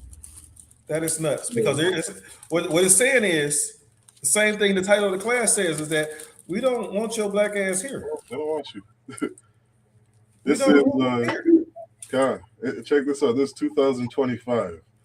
It says, and this is a quick AI search. It says Canada admitted approximately 6,000 to 7,500 Mexican citizens as permanent residents. So, where's my screen at? So, out of 400,000, Ahabuan, you let around 8,000 black and brown people into the country. They got a $550 million lawsuit, Ahabuan. Jamaicans, and all they want is residency. That's it. That's all they want. they just want to leave Jamaica and come live with good old Europeans in Canada. That's all they want.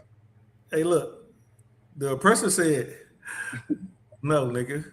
Yeah, no, no, nigga. They are not letting you in the country, even if you work 8 months out of the year. Bringing these damn farmers $120 billion. Canadians are not letting you in. No, they opened that bill, Ahabuan, in 1955, and they said, "Okay, we'll let you guys in." They let us in as domestic workers. Not only did they let us in as domestic workers, but they tried to target young women so that they would go back to Jamaica.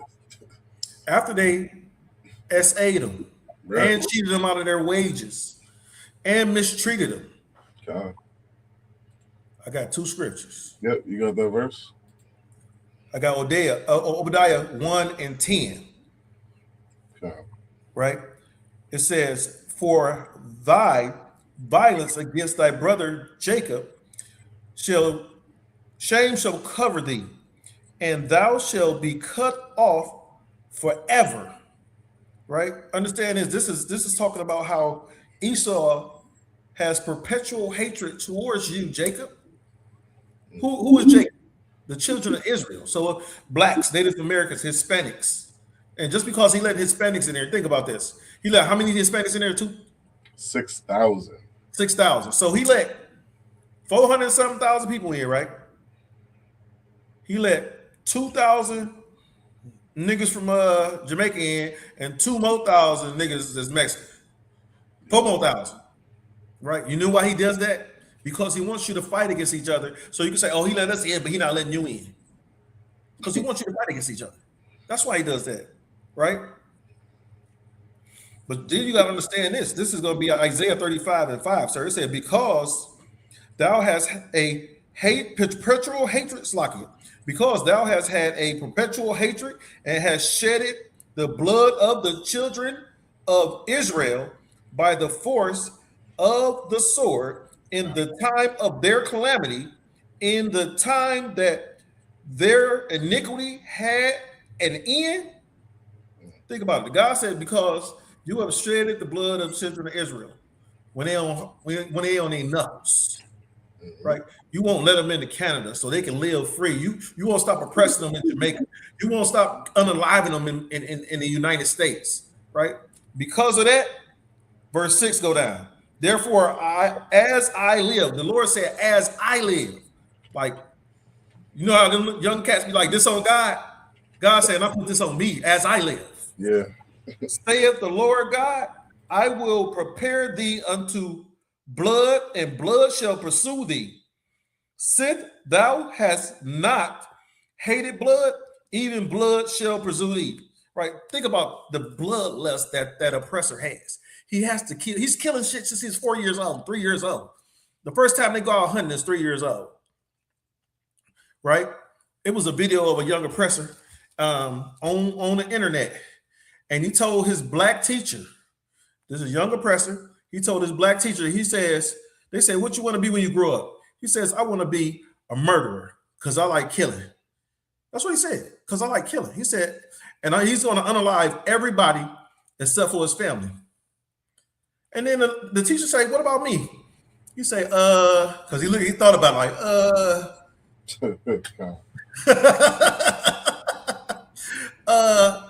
I guess not you either. Yeah, I guess not you either. You know what? I wish I could find that video. I bet you I can. I finally got that other video open. Oh yeah, pull that. We'll bring this up next week. Yeah, maybe we could go maybe 5 minutes over the time, just to touch a little on this video. Sir, guess what? Khan. Whatever you say. Khan, I don't want Khan. That's what I'm gonna say. Yeah, no sweat. Let me And I'm gonna try to find that other one real quick too while you're working on that one. Khan. I'm just letting the ad play out. Then I can open this, no sweat. YouTube, we do not own the rights to this video. We just sharing this for educational purposes. All right. Yeah, we got it up now. In advance before they even showed up. Initially, it was white British women who were being recruited to come to Canada to work as domestic workers, but they were like, that's not the job that they wanted to do. In fact, Caribbean woman was the last unwanted alternative. A new nation is born. The island of Jamaica, for 307 years a British possession, welcomes Princess Margaret here to represent Queen Elizabeth at independence ceremonies. We also have to mention what is happening in the Caribbean. At the time, after the Caribbean become independent, they were left to function on their own without any support from Britain or, in the case of Haiti, the French. So you leave these countries in disarray. They're not able to support the population, and a very educated population at that. And so Caribbean governments, they're like, look, could you hire folks? And talking about the criteria, that's between the ages of 18, 38, maybe 40. You know, young, physically fit, morally upright, had at least grade 6 in terms of primary education, that they have no kids, that they have no partners, that they're single. That's how Black women, for the most part, entered into Canada, on the basis that you would assume this kind of menial, expendable, cheap labor. No, and that's an important thing to understand. This is the only way Black people were able to get into Canada. You look up the statistics, and I want brothers going to camp to understand this. The majority of Black people inside of Canada are from the tribe of Benjamin. Yes, sir. You don't have, you don't have the largest population of Judites inside of Canada. And the reason, a lot of Caribbean people made it into Canada is for two things. For one is we have this backwards ideology, that Canada is, going to be a better place for us. This is the thing that we were pushed through history, that Canada is this safe place for Black people to come and build a great future. I don't know if you remember that one class we did. It was speaking on, what they did to Blacks crossing the Detroit River coming into Windsor. Yes, sir. Your Black ass came to Windsor, and the citizens of Windsor bombed the places that you were staying at. They straight up bombed the shelters that you guys came to, and you thought this was the end of the Underground Railroad for you. You came to Canada and got bombed. It was the end. That's why they bombed him. That was the end. That was the end of your life. Mm-hmm. They had the newspaper. That's the newspaper I have saved. The article, the Maple Leaf newspaper. I think it was it 1916? I don't remember the year. Might have been 18 something. They said there is a cloud of smoke looming over Windsor, and it's a cloud. It's a black cloud of Negroes. the smoke was so great over Windsor. That's how many black people were unalived. That's what the citizens of Windsor were saying. We thought it was a safe place. You want some good scriptures to bring out on Saturday? You know, speak on the perfect one you just brought out. They have a perpetual hatred. They shed the blood of the children of Israel. You know what I mean? This thing is a constant. And we have to get this mentality of integration out of our heads. They damn near groomed us, groomed these women coming into Canada saying, act this way, speak this way, talk this way, fit in with these good white folk. You know what's on the other side of that, though, sir? Go ahead. Right, and because we could raise our daughters, act this way, speak this way, sit this way, right? With these scriptures, right? The women should be teaching the women, act this way, sit this way, right? The men should be teaching the young boys, act this way, carry yourself this way, talk this way, right? With these scriptures. That's what Commander General Yohana does to us. Yeah. The UPK teaches us act this way, talk this way, walk this way, right? To the point where we can walk down the street in unison and run into each other at the corner and still be in unison. Yeah. I couldn't find the video, sir. I think they banned it. They might have banned it because I was using it to push all type of truth. God, ain't no sweat.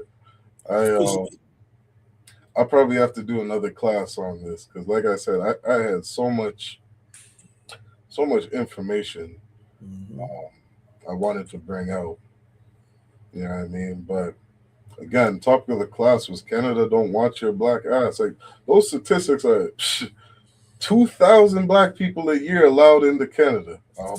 But look how vast Canada is, right? They could put them black people in the part of Canada where they'll never see them again.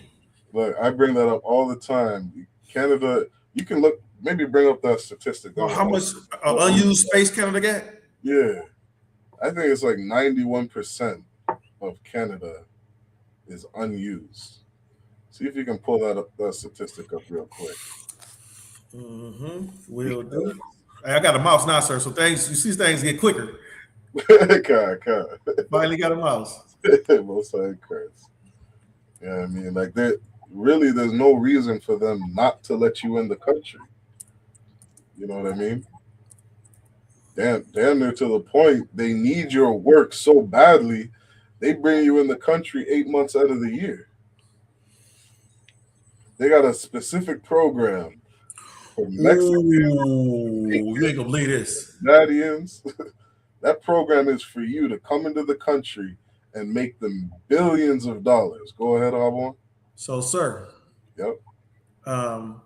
Approximately 80% of Canada's land is uninhabited or unused for agriculture, with only about 7% considered arable, right? Damn. And they still, we ain't using this land over here, but we not giving it to you niggas.